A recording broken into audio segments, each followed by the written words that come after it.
Hey guys, welcome back to the video, and today we're going to be talking about loneliness. Starting a few episodes on mental health, mindset, and life. Come along with me on my first episode of how to stop being lonely. First things first, there are multiple types of reasons why people feel lonely or are lonely, and we're going to go over it today. Okay, first things first, there's a difference between being alone and lonely. So being alone is physical. You have no one around you and you are literally alone. If you were in the woods, in a shed, no life around you, you're alone. If you have lots of people around you, but you kind of feel like you're alone because no one's connecting with you or talking to you, that is the emotion of loneliness, feeling lonely. First things first is childhood. Now, I feel like everyone has to, because this is how you grow, have felt lonely or been alone in their childhood. Let's talk about it. So, this could go on at home or at school.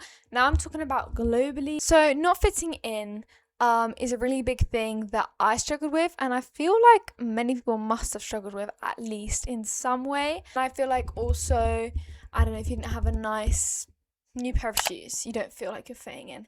If you don't have the next big toy or cool backpack, you're not really fitting in. Like, if you're not fitting the standard or kind of copying everyone else, you might not feel like you're fitting in. And that's unique and that's different can make you feel lonely because you feel like no one else understands you or has that specific thing. So that's what's difficult in that sometimes. Having friends but still feeling lonely. Having friends does not mean you feel hurt. Like, it's very possible that you have friends, you just feel like they don't get you. Like, obviously you guys are friends, so you're nice to each other, you support each other, but you don't feel like they understand how you feel, your raw emotions, and maybe you don't talk to them in a deeper connection. Like, so there you go, there's like a lack of connection sometimes in friendships, and you just don't feel like it's working, including not hanging out or not having certain conversations maybe that you'd like to be having with them, things like that. Okay, now we're going to talk about the next stage, teenage loneliness. What the hell? So theoretically, guys, I'm still a teenager, theoretically, because I'm 17, but I'm going to be 18 this year. So that's crazy. Like, what the hell? What the hell? I'm dying. Like, what do you mean I'm going to be 18? This is my last summer as a teenager. Oh, okay. Okay. So some teenagers struggle with their identity because they're like, might have a certain sexuality or might not know who they are. Okay, I felt this in many ways growing up. You know, you look at people online, that's just how we grew up. But if you didn't have internet, or you don't have internet, or you don't have a phone, which you would not be seeing this video if you didn't, but yeah, then, or didn't grow up with a phone, then like you do compare to like at school and things. So it's but if you didn't go to school, you'd compare in your family. If you didn't have a family, then you'd compare in your dreams. So yeah, you compare yourself to people, to things, I suppose, and that's difficult. And it's just like everyone's unique. When you're younger, you don't want to be unique. You want to fit that standard. You want people to like you. Because imagine you like, I'm going to use the example as a boy, but you could like anyone, obviously. I would like a boy, for instance, and he'd be like, oh, my type is this, blonde girl, blah, blah. I'd be like, I'm not blonde. What do? Dye my hair blonde.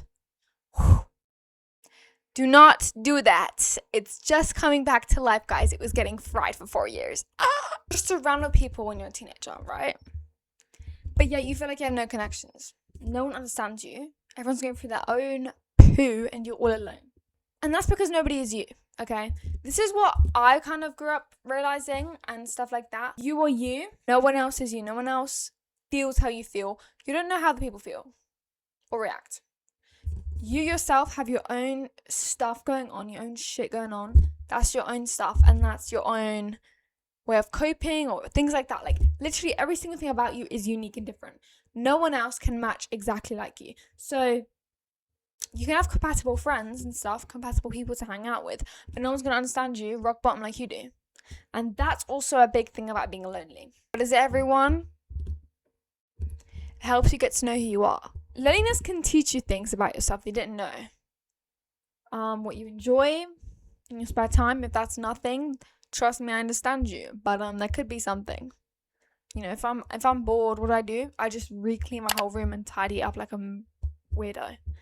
Or I do some Pilates. Or I film TikToks because I want to be an influencer. Like, leave me alone. So yeah. Or, you know, film an audition tape and send it to never get a reply, never get a response. That's really good because you're trying things. Apply for jobs and that, even though you can't get one. Enjoy who you are, because at the end of the day, no one else is always going to be with you. Like, you, your body, it's you. It's your home. Your body's your best, your body's your soul. Like, that's your home, okay? You need to love yourself, okay? It's difficult. Oh, hell yeah, it's difficult. You need to love yourself, okay? And find things that make you feel nice. Find things that make you feel pretty. Find things that make you feel handsome. Find things that make you feel happy, okay? Just don't... If something makes you sad, change it. Like, literally change it. If you don't like your hair color, change it. If you don't like your hairstyle, change it. Or just don't bother judging that, because that's your genetics and that comes from your family. And that's how you were born, so you should be grateful for how you are and that. But that's my opinion. So, okay, another thing I have to say about loneliness is the fact that in social media, or anything I suppose, but I'm going to use social media as an example, you get instant gratification.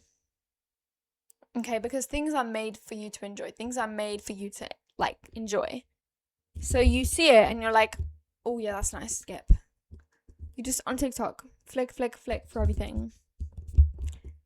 And then you're happy because you're getting it quickly. Well, in life, that's not the case, guys. And, you know, I'm saying this now, but probably tomorrow I'll be crying on the floor about how everything's going too slow. But this is because I'm a teenager, right? And we have time, and we have so much time. And you're like, I have so much time, let's do fuck all. Yeah, let's do fuck all because you're enjoying it. But this is another different stage in your loneliness when you're older and you have no time, another different type of loneliness, no time to see your friends or your family because you're so busy with work or your kids. That could still happen at a teenager, but I'm giving kind of different aspect, that's something. And people change when they get older, so then they might not have the same interests as someone. You lose connections that were originally permanent, so it's just like a big change for you, drastic change. Also, if you lose someone by a breakup or something like that, or someone who passed away, that's a big thing too, because you feel so lonely about the person you're so used to having around you, or you kind of missing that person, you know, you can't have them again, like can't get them back. Loneliness can look-y change in every way, age, and it looks different in different aspects. Like, nothing's wrong with you, and that's exactly, like, this is proof nothing's wrong with you because of how you're reacting to it and how you're, you know, latching on for it. It's proof that we are human and that we're growing and that our bodies are searching for something, like some emotion, something, connection, purpose, and understanding. So just remember to be you. Try to develop who you are, grow in yourself, and literally think, like, there is someone out there who is feeling like I am. And there's also potentially someone out there living the life you want to be living. And my advice is try your best to get there, because you never know what you can't do unless you don't try. Like, you'll never know if you can do something because eventually you're going to quit. Like, you could keep trying your whole life, but then you'll die. And then you basically quitted in a way. So you never knew if you actually could make it. Like, I'm sure you can make it doing something. Like, if you just keep trying. I'm sure. But I don't want to jinx it all. Hey, anyone, if you do hear my computer right now buzzing this whole video, I'm very sorry. It's like when it's the last life. But yeah, guys, thank you so much for watching my first episode, and I hope you enjoyed it. This is just coming from a 17-year-old teenager. I have no idea what I'm saying, really. I'm just having fun with this, and I hope I help some people. And if you guys have anything to say, leave it in the comments. Take care. Bye. See you next one.